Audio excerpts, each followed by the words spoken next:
Hi കൂട്ടുകാരെ, പുതിയൊരു വീഡിയോയിലേക്ക് എല്ലാവർക്കും സ്വാഗതം.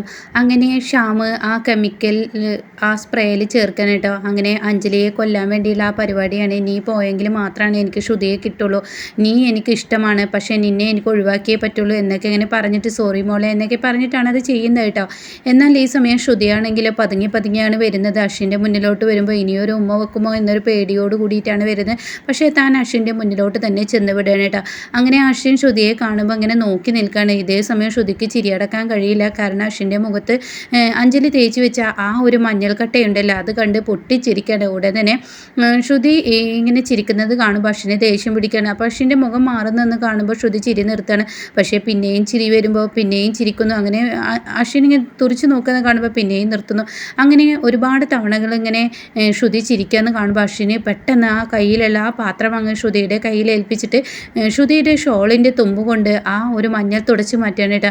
ഇതേ സമയം ഛേ എന്ന് പറഞ്ഞ് ശ്രുതി അങ്ങ് ദേഷ്യപ്പെടുമ്പോൾ ഞാനേ ഒരു കാര്യം പറയട്ടെ, ഇത്രയേ ഉള്ളൂ നിന്നെ തോൽപ്പിക്കാൻ എനിക്ക്. എന്നാൽ നിന്നോട് ഞാനൊരു കാര്യം പറഞ്ഞിരുന്നു, നിന്നെക്കൊണ്ട് ചെയ്യാൻ പറ്റാത്ത പല കാര്യങ്ങളുണ്ട്. ഇന്നലത്തെ വെല്ലുവിളി നീ സ്വീകരിച്ചോ? ഇന്നലെ ഞാൻ നിനക്കൊരു സാധനം തന്നിരുന്നല്ലോ, അതിന് തിരിച്ച് നീ എനിക്ക് തന്നില്ലല്ലോ എന്നിങ്ങനെ ശ്രുതിയോട് പറയണേട്ടോ. അപ്പോൾ ശ്രുതി അവിടെ ആകെ പേടിക്കാണ്.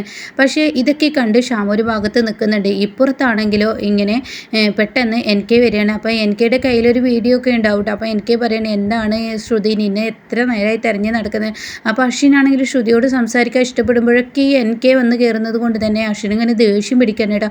അപ്പോൾ ശ്രുതിയോട് പറയണേ, നീ ഇല്ലാത്തത് കൊണ്ട് തന്നെ അവിടെ ഒരു രസമില്ല, എത്ര നേരമായി നിന്നെ കാത്തിരിക്കുന്ന ഈ ഒരു വീഡിയോക്ക് നീ വേണം, ഇവിടെ കളർഫുൾ ആവണമെന്നുണ്ടെങ്കിൽ നിന്നെ കൂടി ആയാലാണ് ഈ ഒരു മഞ്ഞൾ കല്യാണം പൂർത്തിയാവുള്ളൂ എന്നൊക്കെ ഇങ്ങനെ പറഞ്ഞിട്ട് എനിക്കിങ്ങനെ വാത്തോരാതെ സംസാരിക്കുന്നത് കൊണ്ട് തന്നെ അശ്വിന് വാക്കുകൾ പറയാനില്ല കേട്ടോ.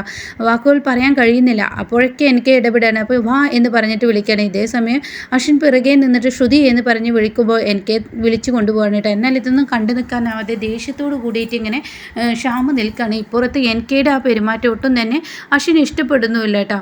അങ്ങനെ പിന്നീട് വീട്ടിൽ നിന്ന് കൊണ്ടുവന്ന ആ ഒരു സാധനങ്ങളെല്ലാം കൂടിയിട്ട് ഇങ്ങനെ ഓരോരുത്തർക്കായിട്ട് ഇങ്ങനെ കൊടുക്കണം. അങ്ങനെ അഞ്ജലിയുടെ കയ്യിൽ കൊടുക്കുമ്പോൾ അഞ്ജലി പറയണേ, ഇനി ഇത് തൽക്കാലം എൻ്റെ റൂമിൽ കൊണ്ടുവെക്കുകയെന്ന് പറയണ്ട. അപ്പോൾ ഇത് എനിക്ക് ചോദിക്കുന്നുണ്ട്, എനിക്കില്ല എന്നൊക്കെ പറയുമ്പോൾ അവിടെ ഒരു ചെറിയൊരു കോമഡിയൊക്കെ പറയുന്നുണ്ട് കേട്ടോ. അങ്ങനെ ഈ സമയം ഈ അഞ്ജലി പറഞ്ഞത് പ്രകാരം ശ്യാമിൻ്റെ റൂമിൽ കൊണ്ടുവെക്കാൻ ശ്രുതിക്ക് നല്ല പേടിയുണ്ട്. കാരണം ശ്യാം എന്ന കള്ളക്കുറുക്കൻ്റെ സ്വഭാവം എപ്പോഴാണ് പുറത്ത് വരുന്നതെന്ന് പറയാൻ കഴിയില്ലല്ലോ.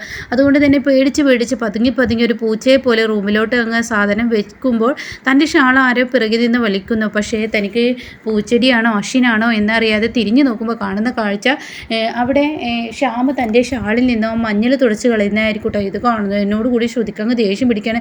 ശ്രുതി ഒരൊറ്റ തട്ടങ്ങ് തട്ടിയിട്ട്, നിങ്ങളോട് ആരാ എൻ്റെ ഷോള് തട്ടാൻ പറഞ്ഞത്? നീ എന്താ മോളെ എന്നോട് ഇങ്ങനെ പെരുമാറുന്നത്? എനിക്കത് താങ്ങുന്നില്ല, നിൻ്റെ ഈ പെരുമാറ്റം എനിക്ക് സഹിക്കാൻ കഴിയുന്നില്ല, നീ എന്നെ ഇങ്ങനെ വെറുക്കുന്നത് എന്താ എന്ന് പറയുമ്പോൾ ശ്രുതി അവിടെ നിന്ന് ദേഷ്യം കൊണ്ട് പോവാണ് കേട്ടോ.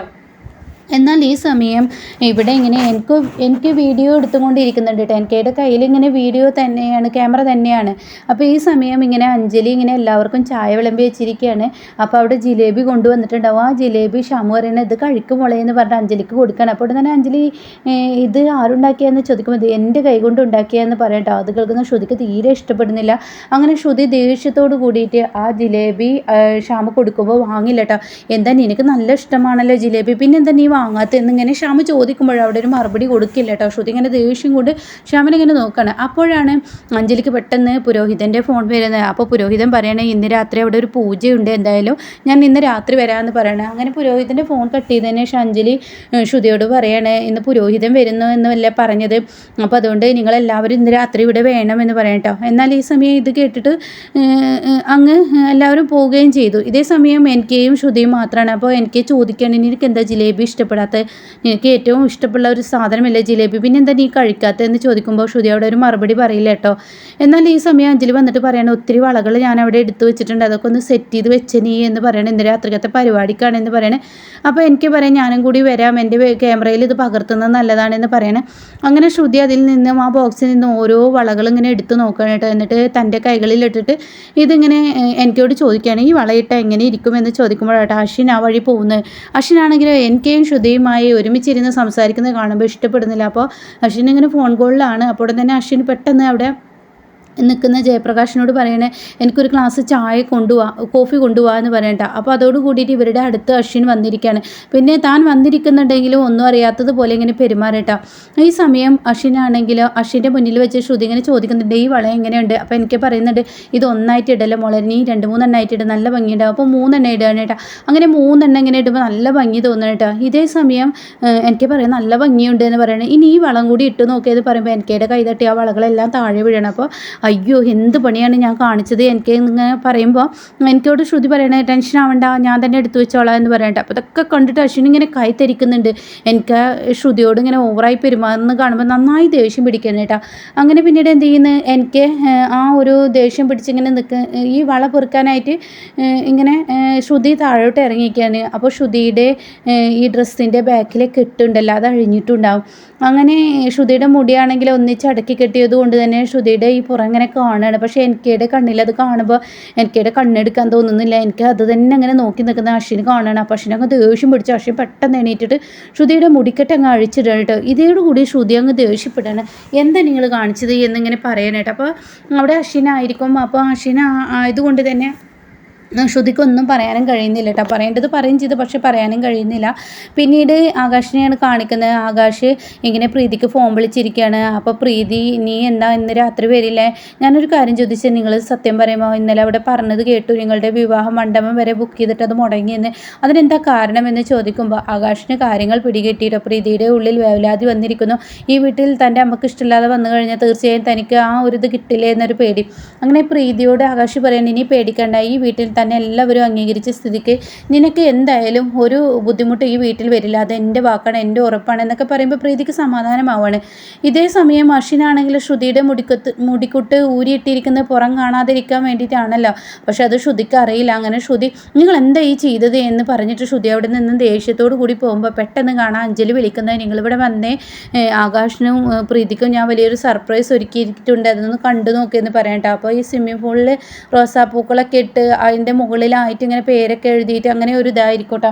അപ്പോൾ അഞ്ജലിയുടെ വിളി കേട്ടിട്ട് അങ്ങോട്ടേക്ക് അശ്വിനും ഈ പറയുന്ന ശ്യാമും ശ്രുതിയും എല്ലാവരും ഇറങ്ങി വരിക. അപ്പോൾ ശ്യാം ഇപ്പുറത്തെ സൈഡിലാണ്. അപ്പോൾ എല്ലാവരും ഇങ്ങനെ ഇറങ്ങി വരുന്നുണ്ട് കേട്ടോ. അപ്പോൾ ഈ സമയം ശ്രുതി അങ്ങോട്ടേക്ക് വരുമ്പോൾ ശ്രുതിയുടെ പുറത്തൊക്കെ ഇട്ടഴിഞ്ഞതായി കാണാണ്. അപ്പോൾ ഉടൻ തന്നെ അവിടെ മുത്തശ്ശി പറയണേ മോളെ നീ ഇങ്ങ് വന്നേ, നിൻ്റെ പുറത്ത് ഡ്രസ്സിൻ്റെ കെട്ടഴിഞ്ഞിട്ടുണ്ടെങ്കിലും പുറം മുഴുവൻ കാണുന്നതെന്ന് പറഞ്ഞിട്ട് മുത്തശ്ശി കെട്ടിക്കൊടുക്കുമ്പോഴാണ് ശ്രുതി ഇങ്ങനെയൊക്കെ ഓർക്കുന്നത് കേട്ടോ. ഈശ്വര എനിക്ക് അശ്വിനത് കെട്ടിത്തന്നപ്പോൾ അശ്വിനെ ഞാൻ ചൂടായല്ലോ, നിങ്ങൾ എൻ്റെ കാര്യത്തിൽ ഇടപെടേണ്ടതെന്ന് ഞാൻ പറഞ്ഞല്ലോ, അപ്പോൾ അശ്വിന് അത് ചെയ്യാൻ പാടില്ലായിരുന്നു. അതിനിടയ്ക്ക് അശ്വിന് പറയുന്നുണ്ട് ഇന്നലത്തെ ആ ഒരു വെല്ലുവിളി നീ എന്താ തിരിച്ച് ചെയ്തു തരാത്ത, ഒരു കാര്യം നിറവേറ്റാൻ എന്നെക്കൊണ്ട് കഴിയണം എന്നൊക്കെ ഇങ്ങനെ പറയാൻ കേട്ടോ. ഇതേ സമയം ഈ ഒരു കെട്ടിക്കൊടുക്കുമ്പോൾ മുത്തശ്ശി ഇങ്ങനെ കെട്ടിക്കൊടുക്കുകയാണല്ലോ. അപ്പോൾ ശ്രുതിക്ക് ഭയങ്കര സങ്കടമാവാണ്. പിന്നീട് നോക്കുന്ന അശ്വിൻ്റെ മുഖത്തോട്ട് തന്നെയാണ്. അപ്പോൾ അശ്വിൻ ഇങ്ങനെ കണ്ണുകൾ കൊണ്ട് പറയുന്നുണ്ട് നിൻ്റെ ശരീരഭാഗം ഷാള് കൊണ്ട് മറച്ചതാണ്, പക്ഷെ അത് മനസ്സിലാക്കാൻ എനിക്ക് കഴിഞ്ഞില്ലല്ലോ എന്നിങ്ങനെ പറയാൻ കേട്ടോ. എന്നാൽ ഈ സമയം തൻ്റെ ചേച്ചിക്ക് ഒരിക്കൽ ആ സർപ്രൈസ് കണ്ടിട്ട് ശ്രുതി ആകെ ഞെട്ടിപ്പോവാണ്.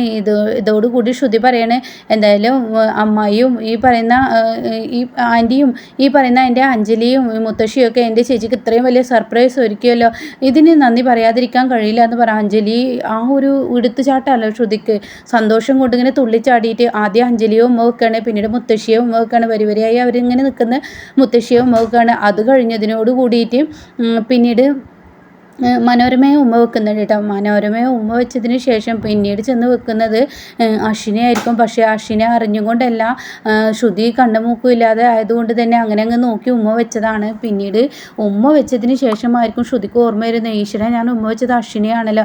അശ്വിനാണെങ്കിൽ വാ പൊളിച്ച് നിൽക്കുകയാണ്. ഈശ്വരൻ എന്താണ് ഇവിടെ സംഭവിച്ചത്, ശ്രുതിയുടെ ഉമ്മ കിട്ടിയപ്പോൾ അശ്വിനാകെ കിളി പോയിട്ട്. അപ്പോൾ ശ്രുതി വാ പൊത്തി നിൽക്കുകയാണ്. ഈശ്വരൻ ഞാൻ ആരെയും ഉമ്മ വെച്ചത് എന്ന് ഇങ്ങനെ പേടിച്ച് വരച്ചും കൊണ്ട് ശ്രുതി അവിടെ നിന്ന് ഓട്ടോ ഓടുമ്പോൾ അശ്വിനാണെങ്കിലോ തനിക്ക് കിട്ടിയ ആ ഉമ്മ വല്ലാതെ തൻ്റെ നെഞ്ചിൽ അങ്ങ് തറക്കണം കേട്ടോ. ഇതേ സമയം എല്ലാവരും ഇങ്ങനെ അശ്വിനെ നോക്കുന്നുണ്ട്. പക്ഷേ അശ്വിന് ഒരു ചൂടാവുകയോ പ്രതികരിക്കുകയോ ഒന്നും ചെയ്തിട്ടില്ല. പിന്നീട് ശ്രുതി ഒരു റൂമിൻ്റെ സൈഡിൽ പോയി നിൽക്കുന്നത് അശ്വിൻ കാണുകയാണ്. അങ്ങനെ അശ്വിൻ അങ്ങോട്ടേക്ക് ചെല്ലാണ്. അങ്ങനെ അശ്വിൻ ചെന്നിട്ട് ശ്രുതിയെ അങ്ങനെ തടയാണ്. അപ്പോൾ ശ്രുതി പോകാൻ ഒരുങ്ങണം. അപ്പോൾ 2 കൈ കൊണ്ട് ശ്രുതിയെ ലോക്ക് ചെയ്യാണ്. എന്നിട്ട് ശ്രുതിയോട് ചോദിക്കും നീ എന്താണ് ഈ ചെയ്തത് എന്ന് ചോദിക്കണം. അപ്പോൾ ശ്രുതിക്ക് പേടിയോട് കൂടിയിട്ട് അത് എന്നിങ്ങനെ പറയണേ. അപ്പോൾ വീണ്ടും ചോദിക്കും നീ എന്താ ഈ ചെയ്തത് എന്ന് ചോദിച്ച ഉടനെ ഇന്നലെയല്ലേ നിങ്ങൾ പറഞ്ഞത് എനിക്കൊരു ഉമ്മ തന്നു കഴിഞ്ഞാൽ നിങ്ങൾക്ക് തിരിച്ചു തരാൻ പറ്റുമോ എന്ന്. അത് ഞാൻ തിരിച്ചു തന്നതാണെന്ന് പറയും കേട്ടോ. അപ്പോൾ അത് കേൾക്കുന്ന അശ്വിൻ ആകെ ഞെട്ടിപ്പോവാണ്. പിന്നീട് അശ്വിൻ്റെയും ശ്രുതിയുടെയും ഉള്ളിൽ പ്രണയം പൂവിടുന്ന ആ നിമിഷങ്ങളാണ് കേട്ടോ. ഇതേ സമയം അഞ്ജലി പറയണേ, മുത്തശ്ശി ഇപ്പം എന്താ ഉണ്ടായത്, അശ്വിന് ശ്രുതിയോട് ഇഷ്ടമുണ്ട്, അത് മനസ്സിലായി, ശ്രുതിക്ക് തിരിച്ചുണ്ട് എന്ന് പറയട്ടെ. അപ്പോൾ അത് കേൾക്കുന്ന ശ്യാമ് പറയാം, അങ്ങനെയൊന്നുമില്ല, ശ്രുതിക്ക് ആരോടും ഇഷ്ടമല്ല, അത് വെറുതെ അവളെ പൊട്ടിച്ചൂട്ടയാണ്, അവളുടെ ആ ഒരു ഇതിൽ കാട്ടിക്കൂട്ടുന്നതാണ് എന്നൊക്കെ ഇങ്ങനെ പറയുമ്പോൾ, അല്ലല്ല, നിങ്ങൾക്ക് പെണ്ണുങ്ങൾക്ക് ഇതൊക്കെ അറിയുള്ളൂ, ഒരു പെണ്ണിൻ്റെ മനസ്സ് നിങ്ങൾക്കൊന്നും അറിയില്ല എന്ന് പറയണേട്ടാ. അപ്പോൾ ഷാമിനിങ്ങനെ ദേഷ്യം കയറാണ്. ഇതേ സമയം അശ്വിനാണെങ്കിൽ ശ്രുതിയുടെ കയ്യിൽ നിന്നൊരു ഉമ്മ കിട്ടിയപ്പോൾ തൻ്റെ കിളി പോയ അവസ്ഥയിൽ അശ്വിൻ ലഡു പൊട്ടിയിട്ട് അശ്വിൻ ഇങ്ങനെ ഇരിക്കുകയാണ്. മറക്കാൻ കഴിയാത്ത ആ സ്വപ്നത്തിലൂടെ അശ്വിൻ ഇങ്ങനെ കടന്നു പോകുന്നു. അതേപോലെ ശ്രുതിയും കടന്നു പോകുന്നു കേട്ടോ. ഇനി ഇവരുടെ വിവാഹമാണ് ഇനി വരാനിരിക്കുന്നത്.